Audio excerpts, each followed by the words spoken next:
I walked in and heard her laughing into the phone in that soft, careful way she keeps for people she likes. The moment the front door clicked, the tone vanished.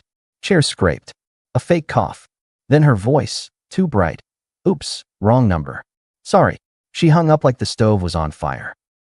Wrong number that knows your middle name? I set the grocery bags on the counter. Luck of the draw. Yeah. Erin waved a hand without looking at me. Telemarketer. They're getting creative.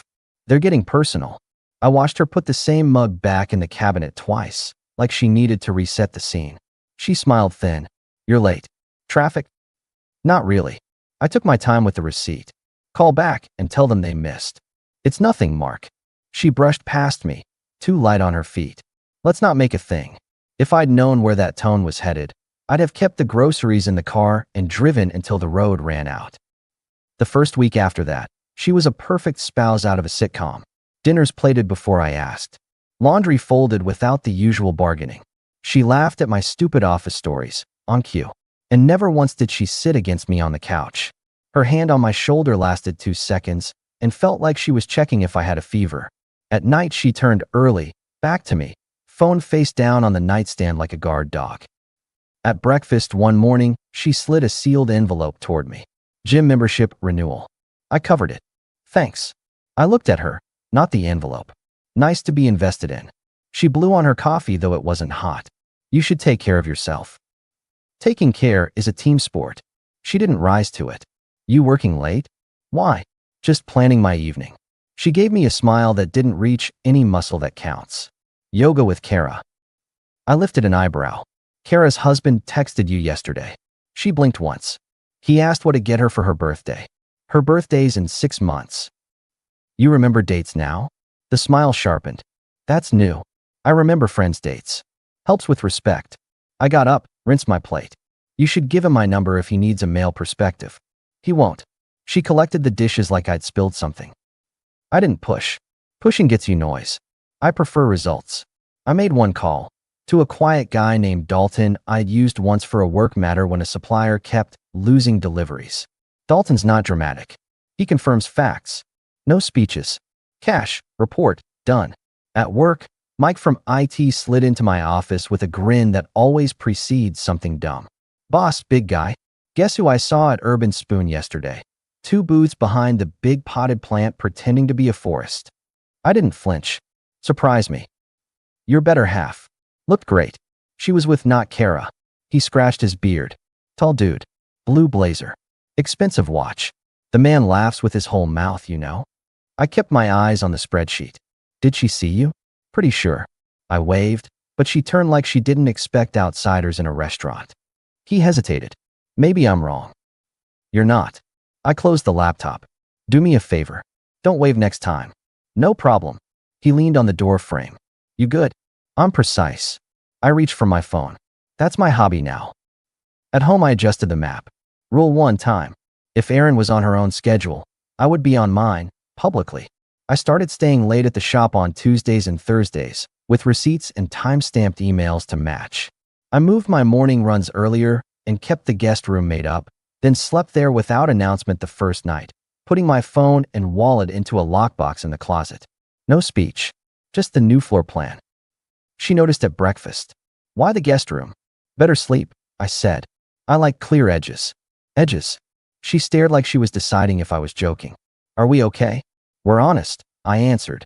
And if we're not, we'll be organized. That night, she came home with takeout from a place we like. Thought you might want your favorite. I do. I set the table. Nice of you. She touched my arm, light, then withdrew.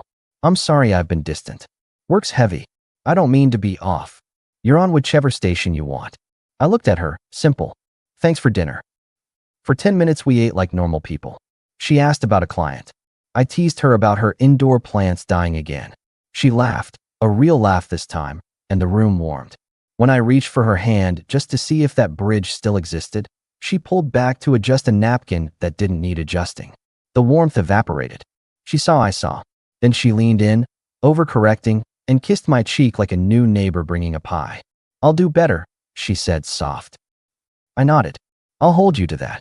New rule, quietly added. No joint accounts for extra purchases. I split our discretionary budget. I opened a separate card for my expenses and left the shared one for bills, groceries, and essentials. I emailed her the spreadsheet. Transparency, I wrote in the subject.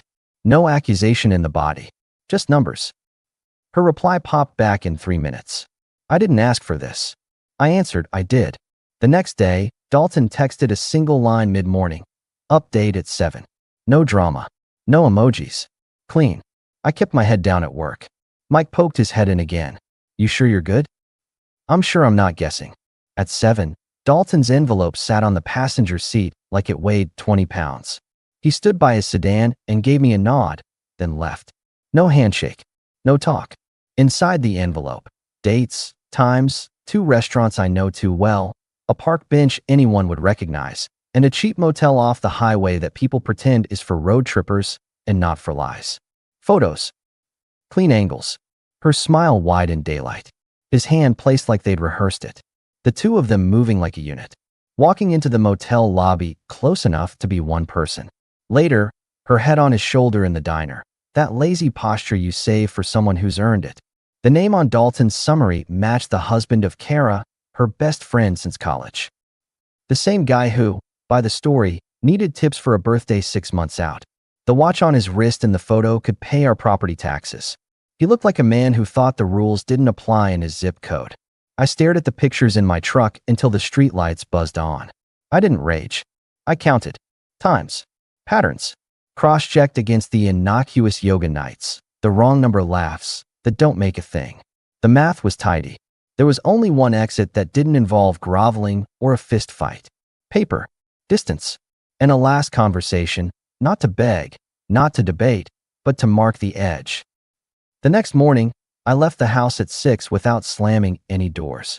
The county building opened at 8. I was there at 7:50 with a coffee that tasted like cardboard. I sat with a pen and filled what needed filling.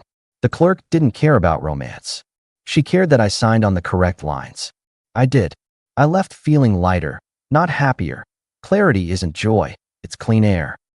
I texted Erin at noon. Home at 6. Need to talk. She didn't answer. I didn't send a second text. At 6 I walked into a quiet house. No car in the driveway. I set my keys down and waited. At 6:15, I sent one line. Where are you? We need to talk tonight. At 6:45, my phone buzzed. I'm with a friend. Coffee. Late night. Tomorrow's better. I stood by the kitchen window, looked at our maple in the front yard, and typed to Kara. We were friendly, not close, but real enough to be direct. Is Erin with you? The typing dots appeared, vanished, returned. No. I'm home. Making dinner. What? I sent 3 photos. Not the worst ones. Enough. Kara, is this a sick joke? I replied, I wish. Then I wrote to Erin. Ask him if his wife liked the new photos. She didn't answer. Kara did. 2 minutes of typing. I'm shaking. He's on his way home. I'm going to be here when he walks in. What are you doing? Packing what's mine, I sent. You'll hear from me later. At 7:30, the front door opened like it had been kicked by a storm. Erin rushed in, hair tied back, face pale, phone in hand. What did you do? I sat at the dining table with my hands folded. Calm as free. I ended a lie. You sent her. She set her bag down too hard. Do you understand what you did to my friendship? Your friendship was already organized around something else. I tilted my head. Sit. Don't talk to me like a suspect. She didn't sit. She paced, then spun. Those photos, who was following me? That's illegal. It's not. I slid the envelope across the table. I wanted the truth. I got it. Those are out of context. She didn't touch the envelope. That motel? We were meeting someone about a project. Right. I let it hang. Do they rent rooms by the hour for project meetings now? She went for righteous. You invaded my privacy. You burned our trust. I rose and pushed the envelope back to my side. You turned our house into a waiting room. You're twisting this. She shook her head. I was confused. I needed space. You took space. I pointed to the guest room door. I gave it to you the clean way. You chose the cheap way. I never. She caught herself and went quieter. You've been distant too.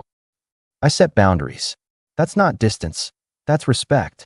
She stared at me like if she focused hard enough, she could erase my face. You're really going to blow up our life over some photos? No. You blew it up. I'm picking up the pieces. I kept my voice even. I filed this morning. Her mouth opened. Nothing came out at first. You what? I filed. I didn't repeat it with heat. I'll send you what you need. You'll be fine. Fine. She laughed, small and ugly. You just humiliated me in front of my closest friend. Your actions did that. I forwarded the mail. I checked my watch, not for effect, but because schedules matter. You can stay somewhere else tonight. Where? The word came out half scoff, half challenge, like she expected the old me to back down. Where you've been practicing. I nodded at her phone. Or anywhere else. Parents. Hotel. Your call. She tried a different key. Softer. She stepped closer, hands open. Mark. I'm sorry. I've been under pressure. I didn't mean to hurt you. Intent doesn't rebuild, Aaron. I took a breath. I'm not angry. I'm done. That's when the doorbell rang. Kara walked in without waiting to be invited, because she had earned a pass tonight. She looked like someone had cut a string inside her. She held her keys like a weapon, then saw me and relaxed a fraction. I saw them.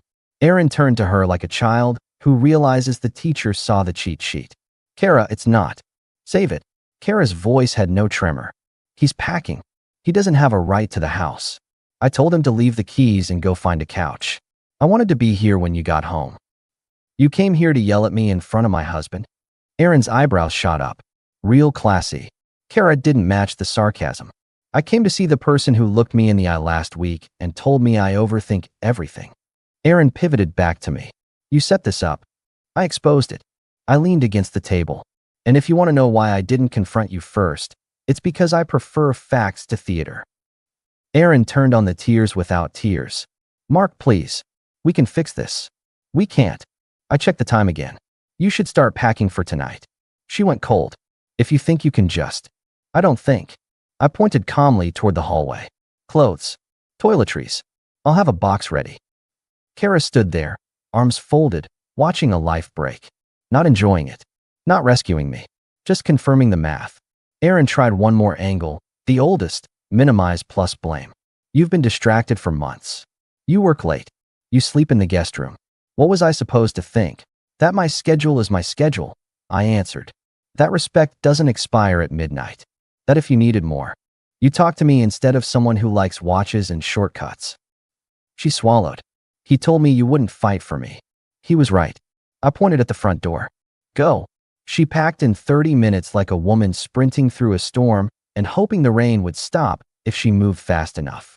She came back down with 2 bags and a face set on defiance. This isn't over. It is here, I said. Keys. She dropped them on the table like it hurt, then paused, softer again. We built a life.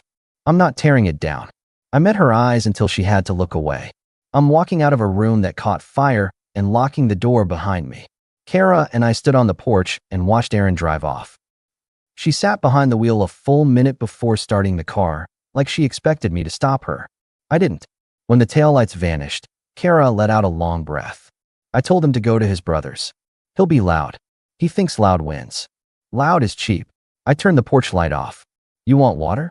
I want to know how you did that without screaming. I planned. I poured her a glass. What happened at your place? She sat at the table, fingers tight around the rim. He walked in with that grin he uses for people he thinks are below him. I showed him the photos. He said you fabricated them. She huffed something that could have been a laugh if it had any joy in it. Fabricated. Like we're in a movie. And then, I told him to leave the key, take a bag, and go figure out how to be decent somewhere else. She looked at me over the glass. I didn't cry. He kept waiting for that like it was his prize. Good. I set a small box on the table. Inside were the spare keys Aaron always pretended not to have, and some mail she'd hidden behind cookbooks because the colors were pretty. I slid it toward Kara. Want to take these? Proof of deposit on self-respect. She smiled without humor. You always talk like that. When the situation deserves it. She nodded. I'm staying with my sister tonight. I didn't want you here with her alone. I thought she'd twist it. She tried. I noticed. Kara finished her water and stood. You're okay? I'm better than I look. I walked her to the door. Text me if you need anything practical. I will. She hesitated. We'll be fine. Eventually. We already are. I locked the door after her and walked through a house that suddenly felt like a clean notebook. Not blank. Just free of bad handwriting. The next morning, I changed my routine again. I told my staff I'd be out in the afternoons for the next week and put Mike in charge of the service-based schedule. He blinked at the sudden promotion. This about you know. It's about trust, I said. You'll do fine. Make the calls. Don't guess. He slapped my shoulder. I got you. I visited the bank and closed the joint buffer we used for extras. Bills stayed funded, but the soft money was gone. I wrote Erin a clean summary and sent it with a line. No surprises. Access remains for essentials only. No threats. Just the new terrain. She replied an hour later. You're punishing me. No, I wrote. I'm preventing repeat offense. That afternoon, she switched gears again. She showed up at the shop in a dress I hadn't seen in a year, carrying 2 coffees and a bag of donuts like we were courting. Mike took one look and made himself disappear. She set the bag on my desk. Thought you might need sugar. I need consistency. I've been thinking. She perched on the edge of the chair. We went too fast. We can slow down. Maybe counseling. I don't do committees for basic respect. I took the coffee and set it aside. This isn't a misunderstanding. Then help me understand. She leaned forward, eyes shining with effort. Tell me what you need. I already did. I needed truth. You gave me theater. I pointed toward the shop floor. This is my territory. We're not performing here. You want me to beg? Her voice went stiff. I want you to adjust to reality, I said. There's a difference. She looked around the office like it would give her better lines. If you go through with this, you'll regret it. I've regretted tolerating less than I asked for. That ends now.